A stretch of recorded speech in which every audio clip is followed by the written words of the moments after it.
Halo anak-anak hebat, kita ketemu lagi pada video pembelajaran kali ini. Nah, sebelum kita mulai, coba anak-anak ibu perhatikan video orang yang sedang berolahraga berikut ini. Kenapa dia berkeringat? Untuk mengetahui penjelasan lebih lengkapnya, silakan disimak video pembelajaran kita kali ini ya. Judulnya, Sistem Ekresi pada Manusia. Sistem ekresi adalah sistem organ yang membantu untuk mengeluarkan sisa-sisa metabolisme tubuh. Nah, metabolisme artinya proses pembentukan dan penguraian zat di dalam tubuh, atau bisa juga disebut proses fisika dan kimia yang berlangsung dalam tubuh kita. Nah, sekarang kenapa zat-zat sisa ini harus dikeluarkan? Ini karena merupakan sampah dan racun bagi tubuh kita. Jadi ibaratnya suatu pabrik, di dalam tubuh kita ini pabrik-pabrik tersebut bekerja menghasilkan limbah. Nah, limbah ini harus dibuang karena itu merupakan racun atau toksit. Oke. Nah, sisa-sisa ini meliputi amonia, ada urea, zat warna empedu, CO2 dan lain-lain. Nah, kesemuanya ini merupakan limbah atau sampah bagi tubuh kita sehingga bersifat racun. Dalam sistem ekresi ini kita mengenal ada 3 istilah. 1. Defekasi, yaitu proses pengeluaran sisa pencernaan berupa feses atau tinja yang dikeluarkan melalui anus. Yang kedua, ekskresi. Nah, ekskresi ini yaitu proses pengeluaran sisa metabolisme yang tidak berguna lagi bagi tubuh, seperti urea, amonia, dan lain-lain yang merupakan sampah bagi tubuh.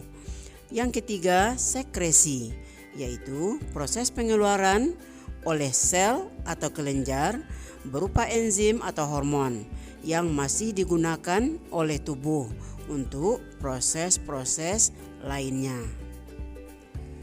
Apa saja organ ekresi pada tubuh manusia? Ada 4 ya.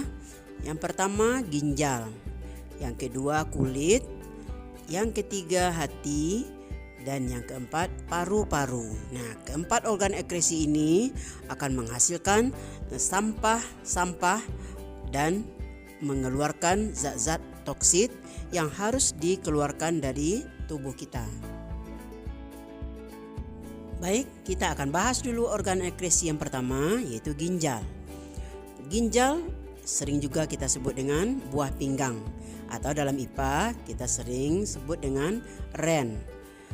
Ginjal ini merupakan organ ekresi yang berfungsi mengeluarkan urin. Jadi zat yang kita buang setiap hari dari ginjal yaitu berupa urin. Berbentuk seperti biji kacang merah. Kemudian terletak di kiri kanan tulang pinggang kita pada rongga perut. Ginjal kanan itu letaknya lebih rendah dari ginjal kiri. Ini tidak sama tinggi ya. Tinggi yang kiri daripada ginjal yang kanan. Kemudian berat ginjal itu lebih kurang 200 gram dan panjangnya lebih kurang 15 cm. Apa fungsi ginjal bagi tubuh kita? Nah, yang pertama untuk menyaring darah yang mengandung sisa-sisa metabolisme. Nah, ini adalah fungsi ginjal yang utama ya. Yang kedua, mengekresikan zat-zat yang membahayakan tubuh. Yang ketiga, mengekresikan zat-zat yang jumlahnya berlebihan. Nah, itu lebih kurang fungsi dari ginjal manusia. Ginjal terdiri dari 3 bagian. Yang pertama, kulit ginjal, disebut juga dengan kortek. Yang kedua, sumsum ginjal atau disebut juga dengan medula.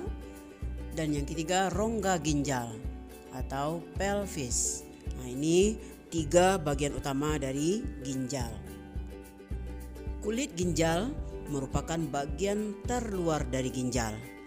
Di sini terdapat lebih kurang 1 juta nefron. Apa itu nefron? Nah, nefron ini merupakan unit penyaring darah. Disinilah darah kita disaring pada ginjal. Nah, bagian-bagian dari sebuah nefron itu, yang pertama kapsul Bowman, glomerulus, tubulus contortus proximal atau sering disingkat dengan TKP. Kemudian tubulus contortus distal atau sering juga disingkat dengan TKD, tubulus collectivus, dan lengkung Henle.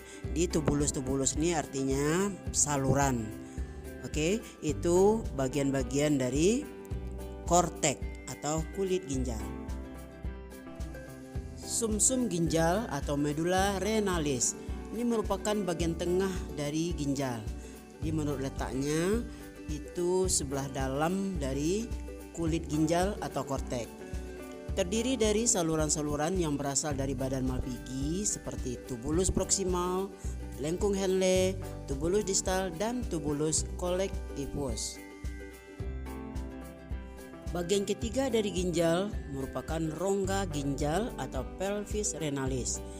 Merupakan bagian paling dalam dari ginjal dan berfungsi sebagai penampung urin sementara sebelum dikeluarkan melalui ureter. Jadi hasil penyaringan darah pada nefron yang berada pada kulit ginjal itu akan disalurkan dan dikumpulkan sementara dulu dalam rongga ginjal. Selanjutnya baru dikeluarkan dari ginjal melalui saluran ginjal yang disebut ureter. Proses pembentukan urin oleh ginjal terdiri dari 3 tahap. 1. Filtrasi atau penyaringan. 2. Reabsorpsi atau penyerapan kembali. Dan yang ketiga, augmentasi. Pada proses filtrasi, darah yang masuk ke ginjal melalui arteri aferen menuju ke glomerulus. Glomerulus itu adalah gumpalan dari pembuluh-pembuluh kapiler darah yang sangat halus. Nah, disinilah darah mengalami penyaringan. Hasil penyaringan ini adalah filtrat. Filtratnya disebut urin primer. Dalam urin primer ini terkandung bermacam zat, antara lain air, asam amino, glukosa, urea, urobilin, dan ion-ion. Ion-ionnya seperti kalium, kalsium, klor, dan natrium.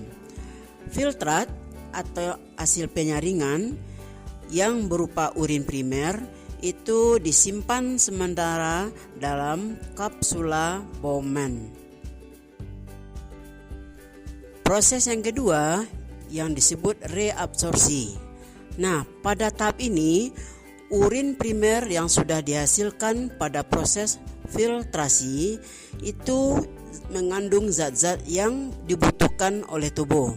Jadi di dalamnya tidak semuanya berisi zat-zat yang harus dibuang. Masih ada zat-zat yang masih dibutuhkan oleh tubuh. Nah, zat-zat ini diserap kembali untuk dipergunakan oleh tubuh. Apa saja zat-zat yang diserap itu?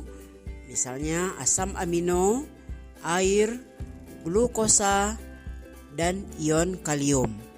Nah, reabsorpsi ini berlangsung dalam tubulus contortus proximal atau yang tadi disingkat dengan TKP. Hasil penyerapan ini akan menghasilkan urin sekunder. Nah, proses yang ketiga atau yang terakhir yang kita sebut dengan augmentasi, yaitu pengeluaran dan juga di sini terjadi sekaligus penambahan zat-zat yang tidak diperlukan lagi oleh tubuh. Nah, ini berlangsung dalam tubulus contortus distal atau TKD dan menghasilkan urin yang sesungguhnya yang siap disalurkan ke rongga ginjal untuk dikeluarkan dari ginjal.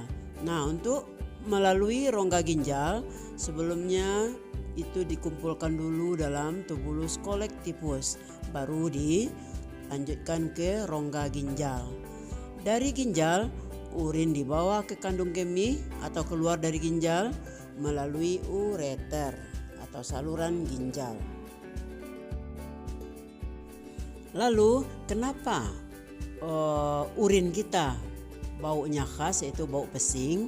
Nah, kita kenali dulu apa saja kandungan yang terdapat dalam urin kita. Yang pertama yang terkandung dalam urin kita yaitu air.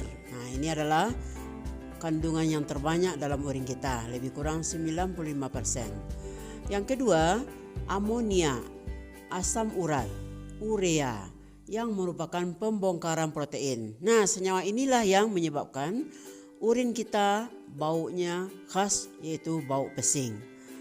Yang ketiga, empedu, artinya cairan zat warna empedu yang memberi warna kuning pada urin. 4. Garam, terutama sekali garam dapur atau NaCl. Yang kelima, zat-zat yang berlebihan dalam darah kita. Atau misalnya kita sedang berobat, maka obat-obatan yang kita minum itu akan dibuang kembali yang berlebih melalui urin kita. Ini termasuk kepada zat yang berlebihan dalam darah. Oh ya, kalau cuaca dingin, kenapa kita sering buang air kecil? Nah, ini berpengaruh terhadap jumlah urin kita. Berarti ada faktor-faktor yang mempengaruhi jumlah urin. Nah, baik, kita akan lihat apa saja faktor-faktor yang mempengaruhi jumlah urin kita. Yang pertama, banyaknya garam yang harus dikeluarkan dari darah. Ini juga mempengaruhi jumlah urin. 2. Cuaca. Nah, cuaca ini sangat menentukan sekali. Kalau cuaca tidak cerah atau cuaca dingin, maka pengeluaran cairan tubuh kita akan banyak melalui urin. 3. Pengaruh hormon ADH, itu hormon antidiuretik hormon, khususnya itu vasopressin yang mengatur kadar air dalam darah kita. Dan yang keempat, jumlah air yang diminum. Artinya kalau kita banyak minum, itu tentu kita juga sering buang air kecil. Ini tergantung kepada jumlah air dalam tubuh kita. Oke, berikutnya lagi kita bahas kulit. Kulit merupakan lapisan terluar dari tubuh kita dan sekaligus organ terbesar yang dimiliki oleh tubuh. Kenapa? Karena kulit memiliki luas permukaan sekitar 1,5 sampai 2 meter persegi. Itu pada orang dewasa, dan memiliki ketebalan 2 sampai 3 mm. Lalu apa saja fungsi kulit pada tubuh manusia? Yang pertama, sebagai alat ekskresi. Itulah fungsi kulit yang utama, sebagai alat pengeluaran. Kira-kira apa yang dikeluarkan ya? Sudah tentu itu berupa keringat. Yang kedua, indera peraba. Jadi kita bisa merasakan kasar halusnya suatu benda itu melalui kulit. 3. Pelindung tubuh dari berbagai ancaman dingin, panas, benturan dan sebagainya. Yang keempat, pelindung tubuh dari dehidrasi. Dehidrasi artinya kehilangan air atau kekurangan air. Dengan adanya kulit, tubuh akan terhindar dari banyak kehilangan air.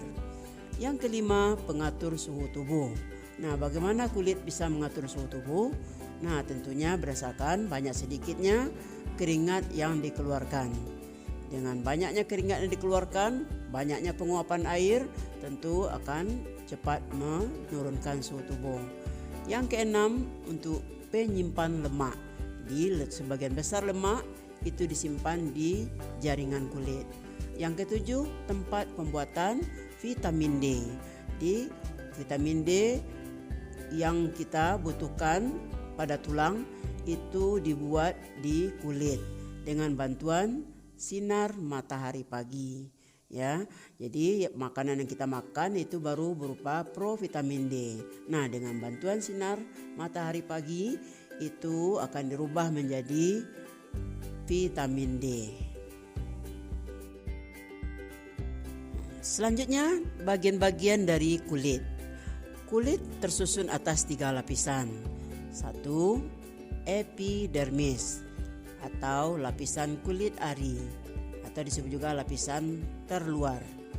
Yang kedua, dermis atau lapisan kulit jangat. Dan yang ketiga, hipodermis. Nah, itu lapisan kulit yang paling dalam. Selanjutnya, apa saja ciri-ciri yang membedakan antara ketiga lapisan kulit ini? Nah, yang pertama dulu kita bahas lapisan epidermis. Lapisan epidermis, ciri-cirinya yang pertama tidak memiliki pembuluh darah. Yang kedua, memiliki ketebalan 0,1 mm. Yang ketiga, terdiri dari lapisan tanduk. Lapisan tanduk ini itu lapisan kulit yang selalu mengelupas. Dan pada lapisan yang ketiga ini juga terdapat lapisan malpighi.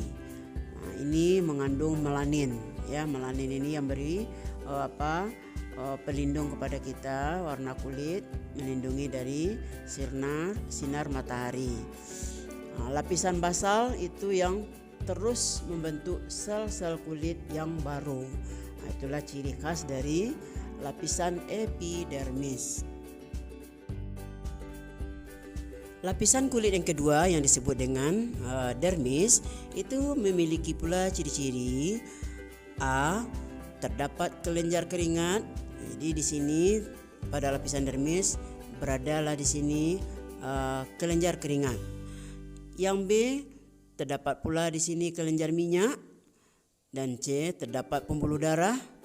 D. Terdapat pembuluh limfa. E. Terdapat ujung-ujung saraf atau ujung-ujung indera peraba. Dan yang F, terdapat kantong rambut. Jadi kantong rambut kita itu berada pada lapisan dermis. G, terdapat otot-otot penggerak rambut. Nah, kalau kita ketakutan itu rambut-rambut kulit kita itu akan berdiri, atau kita terkejut dan segala macam itu akan menggerakkan rambut-rambut pada kulit kita. Oke, ini disebabkan ada otot penggerak pada lapisan dermis. Lapisan kulit yang ketiga yang disebut hipodermis. Hipodermis merupakan kumpulan jaringan ikat yang melekatkan kulit pada otot. Jadi di sini berada jaringan ikat yang berfungsi melekatkan kulit pada otot. Kemudian pada lapisan dermis juga terdapat di sini tempat penyimpan lemak yang berfungsi untuk menjaga suhu tubuh. Oke, nah di sini banyak cadangan lemak sebagai cadangan energi dan melindungi dari benturan benda yang keras. Nah, seperti pertanyaan pertama tadi, kenapa kalau kita berolahraga kita berkeringat? Nah, prosesnya kira-kira begini. Waktu kita berolahraga itu suhu tubuh kita akan meningkat. Pembuluh darah di kulit akan melebar sehingga banyak darah mengalir ke daerah tersebut. Karena kelenjar keringat berhubungan dengan pembuluh darah, maka terjadilah penyerapan air, garam dan sedikit urea oleh kelenjar keringat. Kemudian air bersama larutannya keluar melalui pori-pori sekaligus membawa panas tubuh sehingga tubuh kembali normal. Jadi nampaknya kita berkeringat itu sangat menguntungkan sekali, karena dengan adanya pengeluaran keringat maka suhu tubuh kita tadi yang meningkat panas itu akan kembali turun seperti normal kembali. Organ pengeluaran selanjutnya yang disebut dengan paru-paru. Mengenai paru-paru ini sudah kita bahas pada sistem pernapasan, di mana paru-paru adalah organ pernapasan yang utama. Namun kenapa dimasukkan juga paru-paru sebagai organ pengeluaran? Karena paru-paru mengeluarkan zat sisa yang disebut dengan karbon dioksida atau CO2. Nah, proses pengeluaran CO2 melalui paru-paru, maka ini yang disebut dengan sistem pengeluaran, sehingga paru-paru berfungsi juga sebagai organ ekskresi atau organ pengeluaran. Nah, reaksi kimianya kembali ditulis lagi bagaimana proses pengeluaran CO2 ini, yaitu C6H12O6 itu zat gula bereaksi dengan oksigen atau O2 melalui proses oksidasi atau pembakaran, itu akan menghasilkan energi dan menghasilkan zat sisanya berupa CO2 tambah H2O. Jadi CO2 inilah yang pokok utama yang menyebabkan paru-paru bertindak juga sebagai organ pengeluaran atau organ ekskresi. Organ pengeluaran yang terakhir disebut hati. Hati memiliki fungsi antara lain: 1. Mengeluarkan zat warna empedu. Zat warna empedu itu berasal dari perombakan hemoglobin yang sudah tua. 2. Menyimpan glikogen atau gula otot. 3. Menetralkan racun. 4. Membentuk protrombin. Nah, kita sudah tahu protrombin itu zat yang berperan dalam proses pembekuan darah. 5. Membentuk urea dan amonia. Kedua-duanya ini merupakan hasil perombakan protein. 6. Mengubah provitamin A menjadi vitamin A. Jadi makanan yang kita makan itu umumnya berbentuk provitamin A, calon vitamin A baru. Nah, baru akan berfungsi setelah dia menjadi vitamin A. 7. Membentuk sel darah merah pada janin. Proses perombakan hemoglobin adalah sebagai berikut. Hemoglobin akan dipecah menjadi 1 zat besi.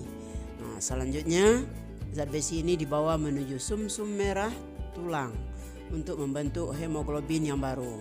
Yang kedua, globin yang selanjutnya dipecah menjadi asam amino untuk membentuk protein yang lain.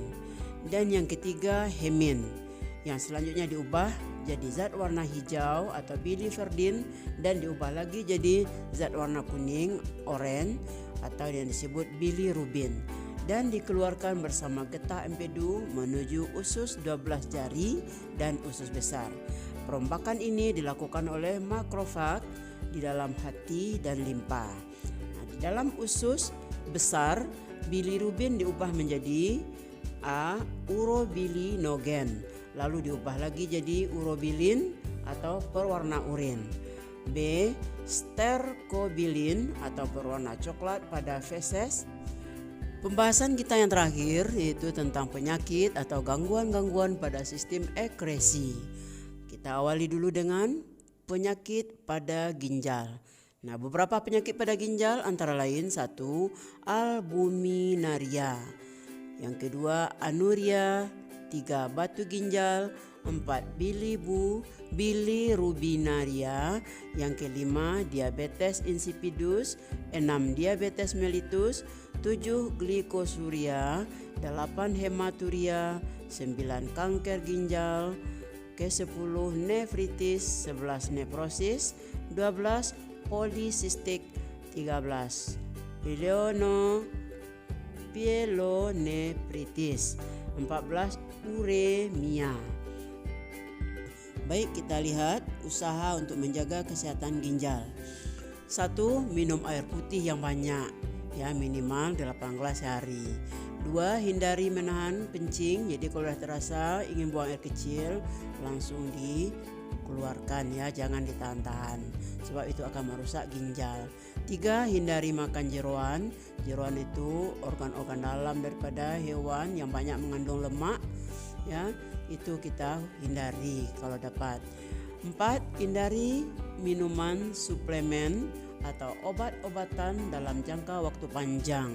Jadi jangan terbiasa memakai suplemen, apalagi obat-obatan, karena obat-obatan itu pada umumnya juga ada yang bersifat racun bagi tubuh. 5. Hindari merokok. 6. Hendaklah buang air kecil, duduk. 7. Olahraga yang teratur. Nah, berikut penyakit pada kulit meliputi biang keringat, biduran, eksim, gangren, jerawat, kanker kulit, kurap, panu, skabies. Nah, Kemudian untuk menjaga kesehatan kulit, apa pula usaha yang kita lakukan? Yang pertama, makan makanan yang bergizi. Jadi kalau kita cukup vitamin, kulit kita juga akan kelihatan sehat. 2, minum air putih yang banyak juga, sama seperti ginjal. Jadi minum air putih yang banyak ini sangat besar manfaatnya bagi tubuh kita. 3, mandi yang bersih dan teratur. Jadi harus rajin mandi biar kulit kita sehat ya, dan juga teratur. 4, olahraga dengan teratur untuk memperlancar darah ke kulit. Jadi kalau kita olahraga, darah kita beredar secara cepat dan lancar, termasuk mengedarkan zat-zat makanan ke kulit. Yang terakhir, penyakit pada hati meliputi 1, hepatitis, penyakit kuning, kolestasis, sirosis. Nah, semuanya itu akan dibahas satu persatu nanti pada pembelajaran kita selanjutnya. Dan terakhir, usaha menjaga kesehatan hati kita dapat lakukan dengan 1, makan makanan yang sehat, hindari penggunaan obat terlarang ya, narkoba, nafza. Nah, itu akan sangat merugikan atau merusak hati. 3, sterilisasi penggunaan jarum suntik. Nah, kalau menggunakan jarum suntik itu sudah pasti itu memberikan sebagian racun ke tubuh kita sehingga hati kita bekerja keras. Ini akan merusak hati. 4, hindari pergaulan bebas. Dan yang kelima, pemberian vaksinasi. Oke, demikian saja. Semoga penjelasan atau uraian tentang sistem ekresi ini ada manfaatnya bagi kita semua. Assalamualaikum warahmatullahi